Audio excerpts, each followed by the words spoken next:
تو پس کیا یہ نہیں سیر کرتے فل ارض اس زمین میں، فینظروا کیف کان عاقبۃ الذین من قبلہم، تاکہ یہ دیکھیں، فینظروا تو پس یہ ضرور دیکھیں، کیف کان عاقبۃ کیسا انجام ہوا ان لوگوں کا، من قبلہم جو ان سے پہلے تھے۔ اللہ فرما رہے ہیں کہ نہ ماننے والوں کو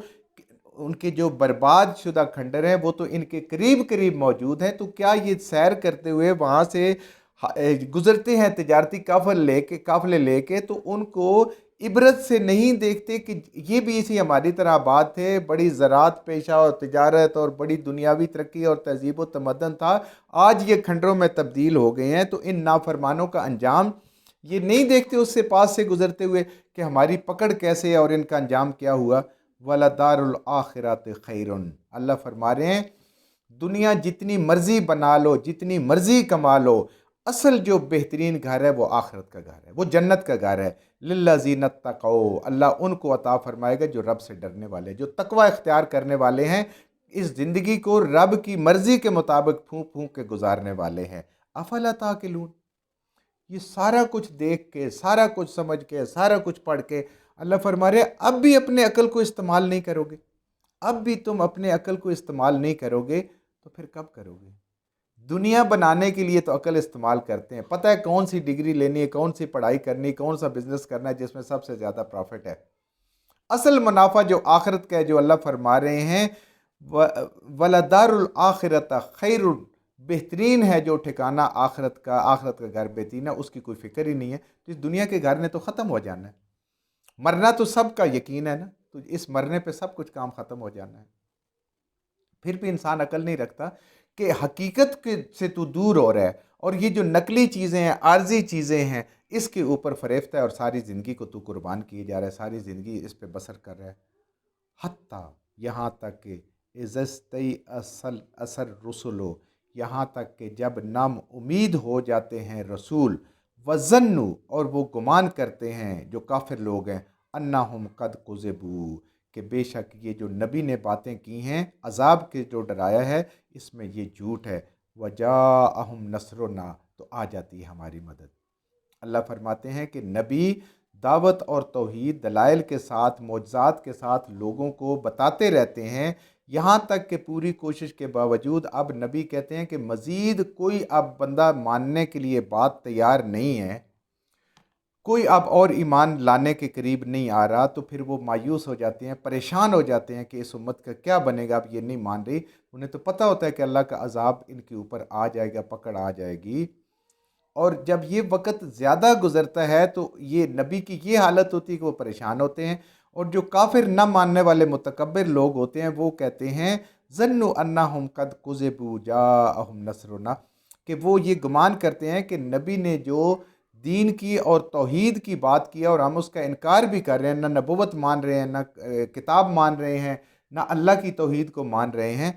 تو یہ عذاب ہمارے اوپر کیوں نہیں آیا جس کی وعید سنائی جا رہی ہے کہ اگر نہیں مانو گے عذاب آیا، تو وہ نعوذ باللہ نبی کو سمجھتے ہیں کہ یہ جھوٹا ہو گیا ہے۔ جب یہ بات آ جاتی ہے، نوبت آتی ہے کہ قوم پوری کی پوری یہ سمجھتی ہے، یہ کہنا شروع کر دیتی ہے، بلکہ سر عام آ کے کہتی ہے، نبیوں کے منہ پہ آ کے کہتی ہے وجاءہم نصرنا، تو پھر ہماری مدد آ جاتی ہے کہ اب انہوں نے ایمان نہیں لانا، اب یہ ایمان لانے والے نہیں ہیں، اب اللہ کی مدد آ جاتی ہے نبیوں کے لیے، اللہ نبی کو بچا لیتے ہیں، ان کے ساتھ ایمان والوں کو بھی، اور ان لوگوں کی پکڑ شروع ہو جاتی ہے۔ فَنُجِّيَ مَن نَّشَاءُ، اور نجات دیتے ہیں جو عذاب آتا ہے جس کو چاہتے ہیں۔ یہ نبی اور اس کے ماننے والوں کو اللہ کی چاہنے سے مراد بھی اللہ تعالیٰ کے اپنا ایک حکمت اور ایک اصول ہے اس کے تحت۔ وَلَا يَرَدُّ بَأْسُنَا عَنِ الْقَوْمِ الْمُجْرِمِينَ، اور جو اللہ کے مجرم ہیں، اللہ کے حکموں کو توڑنے والے لوگ ہیں، ان کو کوئی نہیں بچا سکتا ہماری اس پکڑ سے، وہ اس عذاب کو ٹال نہیں سکتے، روک نہیں سکتے، رد نہیں کر سکتے۔ لَقَدْ كَانَ فِي قَصَصِهِمْ لَعِبْرَةٌ لِأُولِي الْأَلْبَابِ،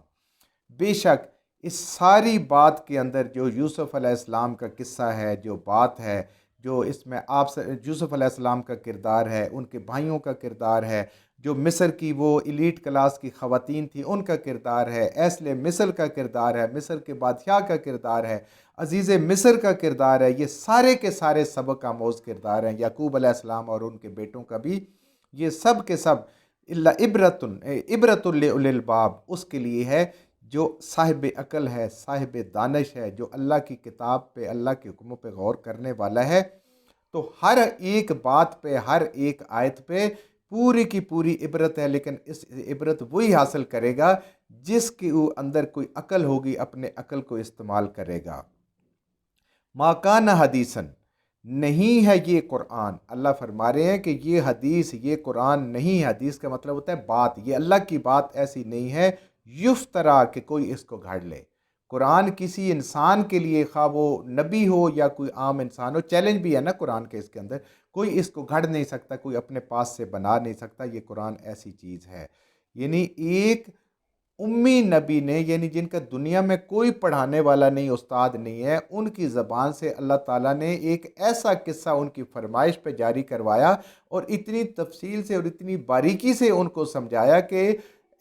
اہل کتاب یہود جنہوں نے یہ سوال ان کو بتایا تھا وہ بھی پریشان اور دنگ رہ گئے۔ تو اتنے خوبصورت اور جامع طریقے سے سنایا۔ تو اللہ تعالیٰ فرماتے ہیں کہ یہ وحی کے علاوہ کچھ نہیں ہے، یہ کسی کے بنانے سے نہیں بن سکتا، نہ قرآن اور نہ یہ قصہ یوسف علیہ السلام کا۔ وَلَٰكِن تَصْدِيقَ الَّذِي بَيْنَ يَدَيْهِ، اور یہ تو وہ قرآن ہے جس کی تصدیق خود ان کی کتاب جو ان کے ہاتھ میں ہے، تورات، انجیل، زبور، اس کے اندر پہلے سے نازل شدہ کتابیں جتنی ہیں اس کے اندر اس کی خوشخبریاں موجود اور اس کی تصدیق موجود ہے۔ وَتَفْصِيلَ كُلِّ شَيْءٍ، اور ہر ایک حکم کی اللہ تعالیٰ نے جو ان میں بھی احکامات کیے تھے،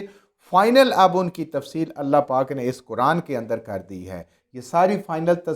جو تصدیق ہے، جو احکامات اللہ کے، یہ آخری اب قیامت تک یہی رہنے ہیں، اور اللہ نے ساری چیزیں بڑی تفصیل سے بیان کر دی ہیں۔ کوئی یہ کہہ نہیں سکتا کہ مجھے سمجھ نہیں آئی، کوئی چیز تشنا نہیں چھوڑی۔ وَہُدًى، اور اب ہدایت صرف قرآن سے ملے گی۔ وَرَحْمَةً، اور اگر اللہ کی رحمت سے فائدہ اٹھانا ہے اس دنیا میں بھی اور آخرت میں بھی، تو وہ بھی قرآن سے صراط مستقیم کا راستہ ملے گا۔ لِقَوْمٍ يُؤْمِنُونَ، اللہ نے فرما دیا کہ ہدایت بھی اس کو ملے گی، اللہ کی رحمت بھی اس کے اوپر ہوگی جو اس قرآن پہ ایمان لائے گا، نبی کریم صلی اللہ علیہ وسلم کی رسالت پہ ایمان لائے گا، اللہ کی توحید پہ ایمان لائے گا، اس پر یہ ساری کی ساری اللہ کی رحمتیں ہوں گی ایمان والے کے ساتھ، یہ صرف ان کو ملیں گی۔ اگر ایمان کوئی نہیں لائے گا، نہ اس کو ہدایت مل سکتی، نہ رحمت مل سکتی۔ اللہ تعالیٰ نے اس کو ہدایت کی کتاب بنایا ہے انسانوں کے لیے، قیامت تک سب انسانوں کے لیے۔ الحمدللہ ہماری سورہ یوسف مکمل ہوگی، زندگی رہی تو انشاءاللہ اگلا سبق ہمارا سورہ رات سے ہوگا۔ جو کچھ ہم نے صحیح پڑھا اللہ ہمارے ذہنوں میں، دلوں میں بٹھا دے۔ جہاں جہاں پڑھتے ہوئے بولتے ہم سے غلطیاں ہوگی، اللہ میں معاف فرما دے، اور ان غلط باتوں کو ہمارے ذہنوں سے، دلوں سے اللہ کی ذات نکال دے۔